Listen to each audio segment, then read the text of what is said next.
In the late 70s, Tina Turner's future looked very uncertain. As a middle-aged woman in music, trying to relaunch herself as a solo artist after leaving her husband Ike, with whom she had made her name, her prospects did not look very good. But somehow or another, Tina confounded all of her critics by pulling off one of the biggest comebacks in music history and selling millions of records and filling stadiums the world over. So just how exactly did she defy the odds and rebuild her life and career? Why did Tina not want to record What's Love Got to Do With It? Who were the other artists who said no to the track? Why did her record label want to drop her before she released her comeback album? And how did David Bowie, Rod Stewart and the Rolling Stones help her get back on track? So many questions, let's find out. After enduring years of physical and mental abuse, Tina left her marriage to Ike Turner in 1976. She escaped her violent husband whilst he was asleep in a hotel room in Dallas and fled to another hotel nearby. When she first left Ike, Tina had to go into hiding in order to protect herself. She also had nowhere to go, so she relied on the goodwill of friends, and as a way of thanking them, she cleaned their homes. During that period, Tina really feared for her safety. In her 2018 autobiography, Tina recalls how she had to carry a gun with her at the time to protect herself from her husband. Ike was notoriously violent and had a number of criminal friends. At one point, bullets were even shot through the window of Tina's house. The American singer had of course been one half of Ike and Tina and had spent the previous 16 years building up the couple's name and wealth. But when she was finally granted a divorce, Tina left with nothing but her name, a stage name which Ike had given her and trademarked. Ike was reluctant to relinquish his ownership of her name, but the courts awarded Tina with the rights to it. And as Tina was the one who left the marriage, and as a result a number of scheduled gigs had to be cancelled, she also found herself heavily in debt to concert promoters. Fast approaching 40 with no money in the bank and a fading music career, things did not look too good for Tina. Despite all her hard work and all the sacrifices she'd made over the years, the girl from Nutbush, Tennessee would have to start all over again from scratch. But despite the challenges she was facing, Tina held on to her belief that things would ultimately work out okay. In her 2018 autobiography, My Love Story, she writes about her outlook at the time. I just kept going. I never said, well, I don't have this and I don't have that. I said, I don't have this yet, but I'm going to get it. The way I was thinking, I was choreographing my own life, figuring out which steps to take and, more importantly, picking the right time to take them. The American singer had already released 2 solo albums whilst part of Ike and Tina, and she released her third, Rough, in 78, and its follow-up, the disco-influenced Love Explosion, in 79. Neither albums were commercial successes. In fact, Tina lost her record contract with United Artists because of Love Explosion's low sales.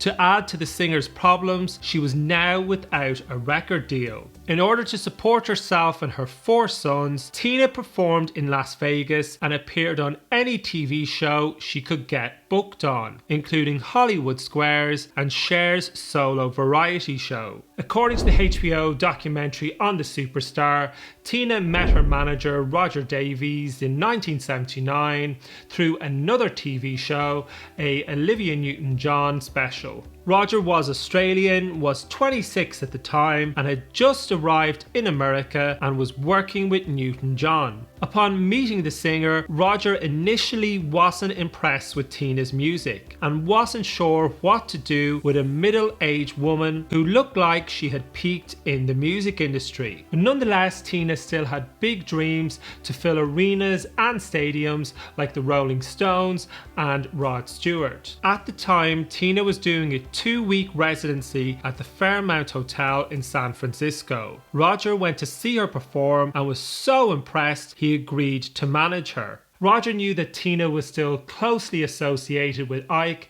and that in order for her to make a name for herself, she would need an image overhaul. So she cut her hair and got rid of the Bob Mackie Vegas style clothes. But Roger struggled to secure a record deal for Tina. The general consensus was she was too old and over. Even with a new look and a new manager, the odds were still very much stacked against her. And slowly but surely, Tina started to claw her way back.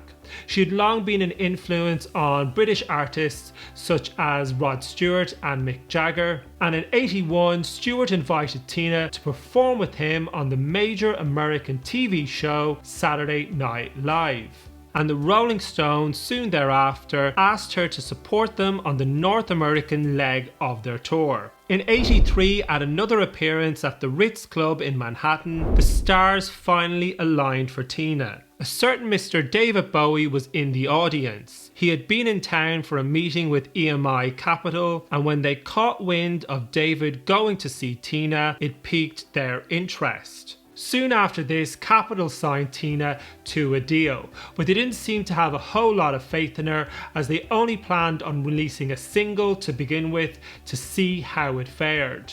Tina's first single with Capitol, a cover of the Al Green classic Let's Stay Together, reached number 6 in the UK and 26 in the US. According to her autobiography, My Love Story, Tina laid down the incredible vocals for Let's Stay Together in one single take. Now that's what you call a great singer. And the song was produced by British new wave duo Heaven 17. And it was only when the song became a hit that Capitol finally greenlit an album.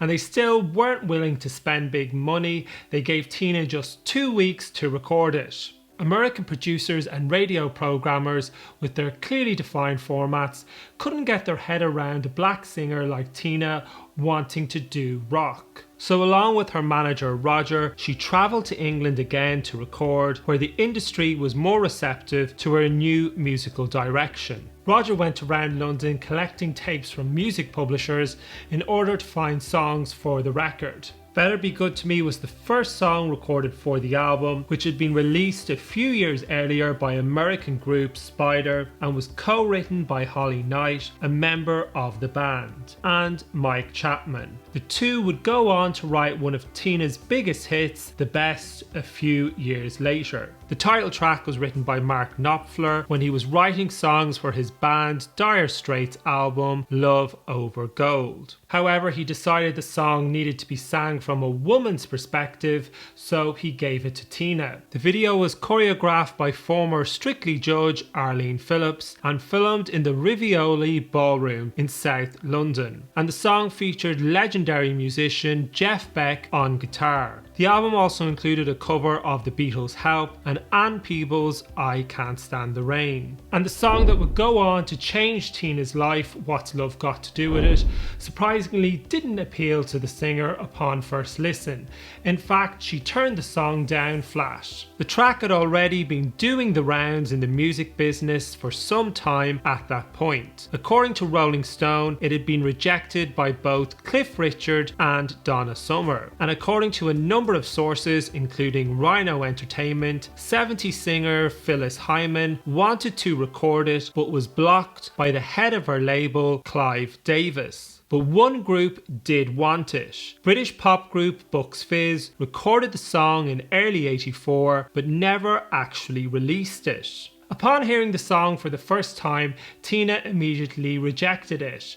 What's Love Got to Do With It in its original form was pure pop and wasn't in keeping with Tina's new rock and roll direction.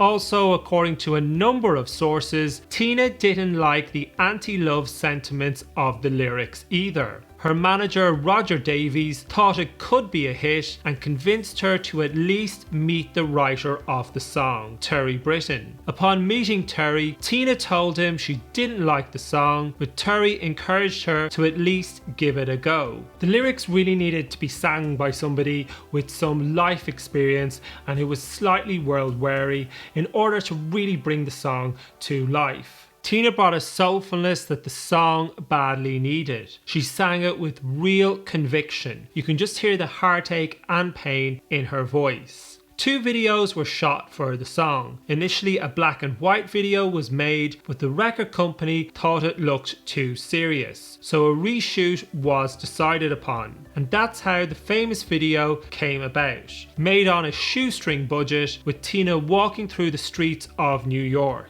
And a pre-fame Samuel L. Jackson also appeared in it. The video went on to win Best Female Video at the 85 VMAs, beating out the likes of Madonna, Cyndi Lauper and Sade. Despite the progress that Tina was making, she was still facing some real challenges professionally, namely from her own record label Capitol, where unfortunately not everyone was a fan.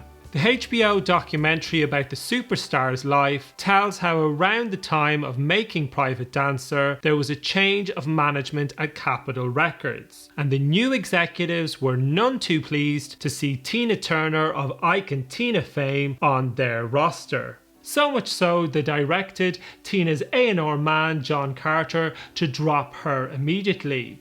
But after a tense standoff between the two parties, Capitol executives finally relented. They agreed to allow Tina to finish recording her album, but they stipulated that they would not be doing anything to support or promote the project. In the book on the history of Capitol Records, Don Zimmerman, Capitol's president at the time, talked about his reaction when he discovered Tina was a Capitol artist. When Carter told me they were signing Tina, I said, "Have you lost your mind?" But I was laughing as I said it. Sure you were.